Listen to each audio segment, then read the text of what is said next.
Hi friends, piece ಕಿಚನ್ಗೆ ಸ್ವಾಗತ. ನಾವು ಇವತ್ತು ಮಾಡ್ತಾ ಇರುವ ರೆಸಿಪಿ ಬಟ್ರ್ ಸ್ಟೈಲ್ ಮೂಲಂಗಿ ಸಾಂಬಾರು. ನಮ್ಮ ವಿಡಿಯೋ ನೋಡೋದಕ್ಕಿಂತ ಮುಂಚೆ ನಮ್ಮ ಚಾನಲ್ನ ಸಬ್ಸ್ಕ್ರೈಬ್ ಮಾಡಿ, ಸಪೋರ್ಟ್ ಮಾಡಿ, ಲೈಕ್ ಮಾಡಿ, ಶೇರ್ ಮಾಡಿ, ಪಕ್ಕದಲ್ಲೇ ಕಾಣೋ ಬೆಲ್ ಲೈಕ್ ಮೇಲೆ ಕ್ಲಿಕ್ ಮಾಡಿ. ಹಾಗಿದ್ರೆ ಸಾಂಬಾರು ಮಾಡೋದು ಹೇಗೆ ಅಂತ ನೋಡೋಣ ಬನ್ನಿ. ಇಲ್ಲಿ ಬೇಳೆ ಬೇಯಿಸ್ಕೊಳ್ಳೋದಕ್ಕೆ ತೊಳೆದು ನೆನೆಸಿಟ್ಕೊಂಡಿರೋಂಥ ಬೇಳೆನ ಸೇರಿಸ್ಕೊತಾ ಇದ್ದೀನಿ. ಅದಕ್ಕೆ 2 ಟೊಮೊಟೊ ಸೇರಿಸ್ಕೊತಾ ಇದ್ದೀನಿ. ಒಂದು 7-8 ಪಾವು ಬೆಳ್ಳುಳ್ಳಿ, ಹಸಿ ತೆಂಗಿನಕಾಯಿ.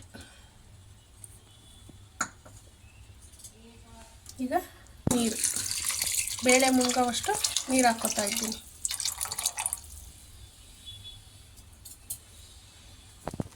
ಈಗ ಇದನ್ನ ಒಂದು 3 ವಿಷಲು ಕೂಗಿಸ್ಕೊಳ್ಳೋಣ.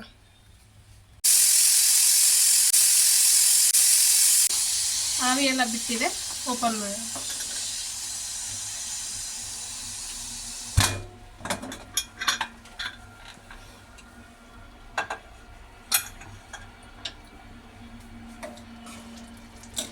ಬೇಳೆ ಎಲ್ಲ ಎಷ್ಟು ಚೆನ್ನಾಗಿ ಬೆಂದಿದೆ, ಈ ಥರ ಬೇಯಬೇಕು. ಬೇಳೆ ಚೆನ್ನಾಗಿ ಸ್ಮ್ಯಾಶ್ ಆಗೋ ಥರ ಬೆಂದರೆ ಸಾಂಬಾರು ತುಂಬ ಟೇಸ್ಟ್ ಬರುತ್ತೆ. ರುಬ್ಬೋ ಥರ ಏನೂ ಇರೋದಿಲ್ಲ, ಹಾಗೆ ಮಾಡ್ಕೋಬೋದು. ಜಾಸ್ತಿ ಮಸಾಲೆ ಏನೂ ಹಾಕ್ತಾರೆ, ತುಂಬ ಚೆನ್ನಾಗಿ ಬರುತ್ತೆ ಟೇಸ್ಟು. ಈಗ ಒಗ್ಗರಣೆ ಹಾಕೋಣ. ಈಗ ಕುಕ್ಕರ್ ಬಿಸಿಯಾಗಿದೆ, ಅದಕ್ಕೆ 2 ಸ್ಪೂನ್ ಆಯಿಲ್ ಹಾಕ್ಕೋತಾ ಇದ್ದೀನಿ. ಆಯಿಲೆಲ್ಲ ಬಿಸಿಯಾಗಿದೆ, ಅದಕ್ಕೆ ಸಾಸಿವೆನ ಸೇರಿಸ್ಕೊತಾ ಇದ್ದೀನಿ. ಸಾಸಿವೆ ಎಲ್ಲ ಸಿಡ್ದಿದೆ, ಅದಕ್ಕೆ ಕಟ್ ಮಾಡಿರೋಂಥ ಒಂದು 10 ಸೈಜ್ ಈರುಳ್ಳಿನ ಸೇರಿಸ್ಕೊತಾ ಇದ್ದೀನಿ. ಈರುಳ್ಳಿ ಹಸಿ ಸ್ಮೆಲ್ಲ ಹೋಗೋ ಥರ ಚೆನ್ನಾಗಿ ಬಾಡಿಸ್ಕೋಬೇಕು. ಈಗ ಹಸಿ ಸ್ಮೆಲ್ಲೆಲ್ಲ ಹೋಗಿದೆ, ಅದಕ್ಕೆ ಒಂದು 1/4 kg ಮೂಲಂಗಿನ ಸಿಪ್ಪೆ ತೆಗೆದು ಕಟ್ ಮಾಡಿ ತೊಳೆದಿಟ್ಕೊಂಡಿರೋ ಅಂಥದ್ದನ್ನ ಸೇರಿಸ್ಕೊಂಡು ಚೆನ್ನಾಗಿ ಫ್ರೈ ಮಾಡ್ಕೋಬೇಕು. ಆಯಿಲಲ್ಲಿ ಒಂದು 2 ಮಿನಿಟ್ಸು ಫ್ರೈ ಮಾಡ್ಕೊಳ್ಳೋಣ. 2 ಮಿನಿಟ್ಸ್ ಆಗಿದೆ, ಚೆನ್ನಾಗಿ ಫ್ರೈ ಆಗಿದೆ ಮೂಲಂಗಿ ಎಣ್ಣೆಯಲ್ಲಿ. ಈಗ ಇದಕ್ಕೆ ಖಾರದ ಪುಡಿ ಮತ್ತು ಧನಿಯಾ ಪುಡಿನ ಸೇರಿಸ್ಕೊಳ್ಳೋಣ.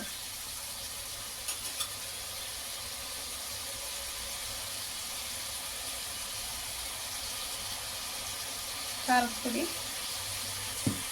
1 ಸ್ಪೂನ್ ಖಾರದ ಪುಡಿ ಹಾಕ್ಕೊಂಡಿದ್ದೀನಿ. ಖಾರ ನೋಡ್ಕೊಂಡು ಹಾಕ್ಕೊಳ್ಳಿ. 1 ಸ್ಪೂನು ಧನಿಯಾ ಪೌಡ್ರ್ ಹಾಕ್ಕೊತಾ ಇದ್ದೀನಿ. ಈಗ ಇದನ್ನು ನೀಟಾಗಿ ಫ್ರೈ ಮಾಡ್ಕೊಳ್ಳೋಣ.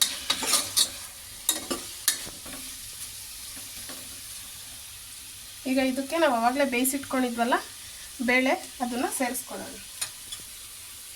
ಈಗ ಬೇಳೆ ಮತ್ತು ಟೊಮೊಟೊ ಬೇಯಿಸಿರೋದನ್ನ ಇದಕ್ಕೆ ಸೇರಿಸ್ಕೊತಾ ಇದ್ದೀನಿ.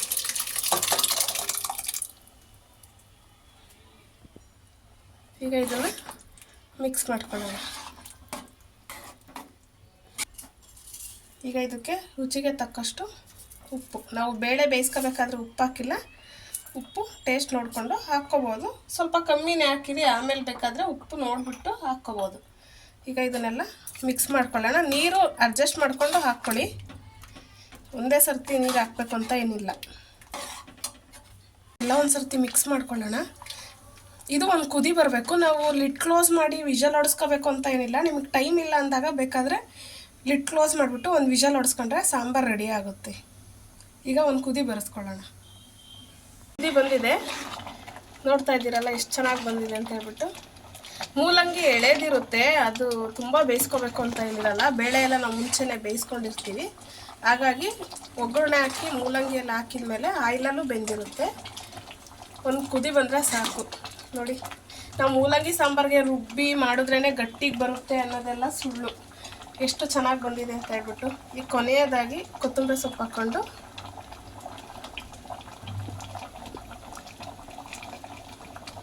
ಇಳಿಸ್ಕೊಳ್ಳೋಣ. ನೋಡ್ತಾ ಇದ್ದೀರಲ್ಲ ಫ್ರೆಂಡ್ಸ್, ಎಷ್ಟು ಚೆನ್ನಾಗಿ ಬಂದಿದೆ.